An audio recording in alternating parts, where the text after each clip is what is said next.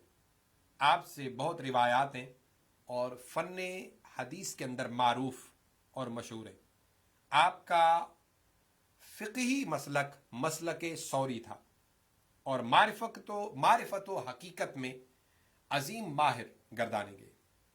آپ نے صحابہ کبار رضوان اللہ تعالیٰ علیہ مجمعین کی زیارت کی اور ان کے فیض صحبت میں رہے. آپ کے مضامین و قال و کال میں عمل نہایت لطیف. آپ کا ارشاد ہے، من ارادہ ان یکون حیا فی حیاتہ فلا یسکن الطمع فی قلبہ.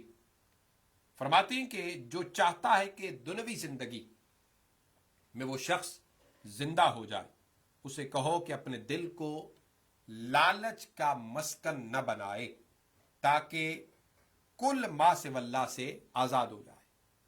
وہی بات جو 3 پہلے شخصیات نے فرمائی، ان کا بھی پہلا جو سبق اور لیسن ہے وہ یہی ہے. اس لیے کہ طماع یعنی لالچی آدمی ہمیشہ مردہ ہوتا ہے اور اپنے طمع کی قید میں مقید. تو جس دل میں طمع نہ ہو، لالچ نہ ہو، وہ دل ایسا ہے جس پر مہر لگی ہے. اور لازمی ہے کہ جو دل مختوم یعنی مہر شدہ ہے، ظاہر ہے وہ طمع سے بھرا ہوا ہے، تو وہ یقیناً مردہ ہے. اور سبحان اللہ، دل وہی دل ہے جس کے اندر طمع نہ ہو، مردگی نہ ہو، اور ما سے واللہ کی محبت نہ ہو، ما سے واللہ کا قرب نہ ہو، اور اللہ کی رحمتیں عنایتیں ایسے دل کے اندر جاگزیں ہوتی ہیں. اور وہ دل اللہ کی یاد سے معمور، ذکر الہی سے معمور، کیوں وہ طمع سے فارغ ہو جاتا ہے. جیسا کہ آپ ارشاد فرماتے ہیں کہ خلق اللہ تعالی القلوب مساکن الذکر فصارت مساکن الشہوات ولا یمحو الشہوات من القلوب الا خوف مزعج اور شوق مقلق. آپ فرماتے ہیں اللہ نے دلوں کو مساکن ذکر بنایا ہے، مگر جب نفس امارہ کی صحبت کا اثر اس دل پر پڑتا ہے تو یہ مسکن شہوت بن جاتا ہے. اب اس دل کو کوئی چیز شہوت سے پاک کر نہیں سکتی، مگر اگر اس دل کے اندر خوف خدا اور اضطراری کیفیات پائی جائیں اور پیدا ہو جائیں، تو پھر وہ شوق جو آرام بھلا کر قلق پیدا کرتا ہے، وہی اس دل کو انوار و تجلیات الہیہ کا مسکن بنا سکتا ہے. تو خوف اور شوق 2 ستون گویا کے بن گئے ایمان کے، جس کے دل میں محل ایمان ہے اور اس کے قرین قناعت و ذکر ہیں، اور طمع اور غفلت جس دل کے اندر آ جاتی ہے. فرماتے ہیں کہ ایسا بندہ یاد رکھے کبھی اللہ کے انوار، تجلیات اور کرم کی بارش ایسے دل پر نہیں ہو سکتی. تو عزیزان گرامی قدر، آج آپ نے 4 تبع تابعین کا ذکر سماعت کیا، اور چاروں کے بیانات اس حوالے سے تھے کہ دل کو درست کیا جائے، انوار و تجلیات الہیہ کا مسکن، محور اور منبع بنایا جائے.